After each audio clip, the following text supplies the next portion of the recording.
Good morning guys, Radhe Radhe. औकात से मिली हुई अच्छी बहू और औकात से मिली हुई एक अच्छी पत्नी लोगों को हजम नहीं होती। ये मैं आपको सच बता रही हूँ 100% गारंटी के साथ। आप लोग इस बात को एक्सेप्ट कर लीजिए। अगर औकात से अच्छी पत्नी मिल गई और औकात से अच्छी बहू तो ससुराल वालों को बिल्कुल हजम नहीं होती।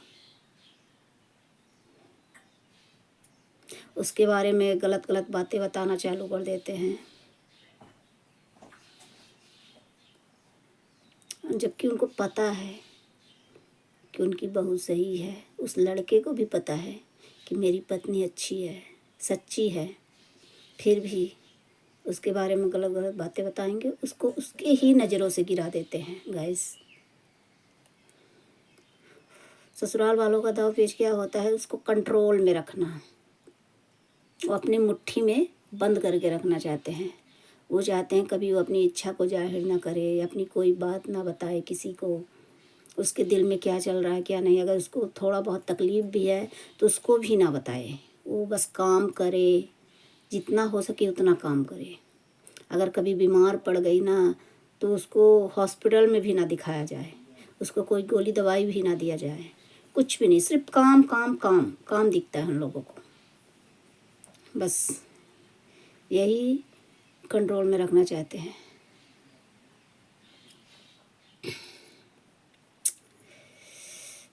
मतलब लड़की कोई कंट्रोल का सामान है, बहू कोई कंट्रोल का सामान है, पत्नी कोई कंट्रोल का सामान है, तो उसको अपना अपने मुट्ठी में बंद करना चाहते हैं।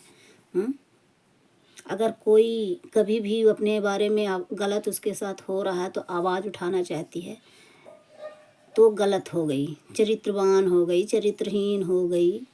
मतलब उसको तरह तरह की बातें बोलना चाहते हैं, तरह तरह की बातें बोलते भी हैं।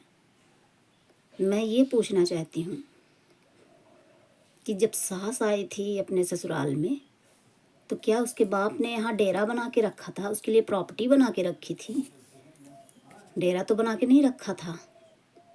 तो फिर बहू से क्यों उम्मीद करती है कि दहेज नहीं लेकर आई, ये लेकर नहीं आई, वो लेकर नहीं है, इसके बाप ने ये नहीं सिखाया, उसके बाप ने ये नहीं सिखाया।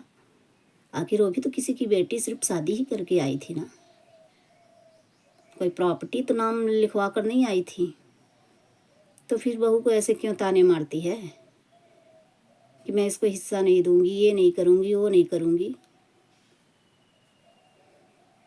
गाइस, जब एक बेटी अपने पिता के घर से ससुराल आती है ना तो कभी ये सोच कर नहीं आती है कि ससुराल जाते ही मैं लड़ना चालू कर दूंगी, झगड़ना चालू कर दूंगी, लोगों के साथ गलत व्यवहार करूंगी। ऐसा कुछ नहीं सोच के आती है कि आते ही मैं हिस्सा बंटवा दूंगी। ऐसा कुछ नहीं होता है। मगर ससुराल वालों का माहौल, सास का रवैया, सास ससुर का रवैया देखती है ना, सहती है, सब कुछ सहती है। धीरे धीरे वो जवाब भी नहीं देती है, धीरे धीरे वो बोलती है जैसा उसके साथ व्यवहार होता है। एक बात और ये है, जिस घर में सास के ससुर के रहते सास मुखिया बन जाती है ना, वो घर कभी नहीं बसता, वो घर कभी नहीं बस पाता। क्योंकि सास का तो मुँह शुरू शुरू से चलता रहता है। सुबह से जब से उठेगी तब से मुँह चलना चालू हो जाता है, रात को 12 बजे बंद होता है, और उसमें ससुर एक शब्द नहीं बोलते हैं, तो घर कभी नहीं चल पाता है। बस बहू को अपने कंट्रोल में करना चाहती है, लड़के को भी यही सिखाती है कि उसके साथ ऐसा करो, ऐसा करो, मारपीट करो, लड़ाई झगड़ा करो, कुछ भी करो, बस उसको अपने कंट्रोल में रखो। और जिस घर में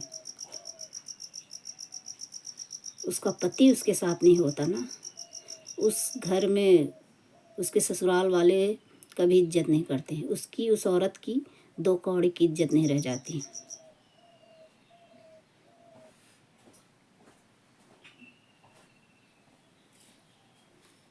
उसका हस्बैंड ही जब उसके साथ ना हो तो ससुराल में सिर्फ अपने आप को अकेला महसूस करती है। भाई, वो किसके सहारे आई है मायके से? अपने पति के लिए ना आई है, पूरे खानदान के लिए तो नहीं आई है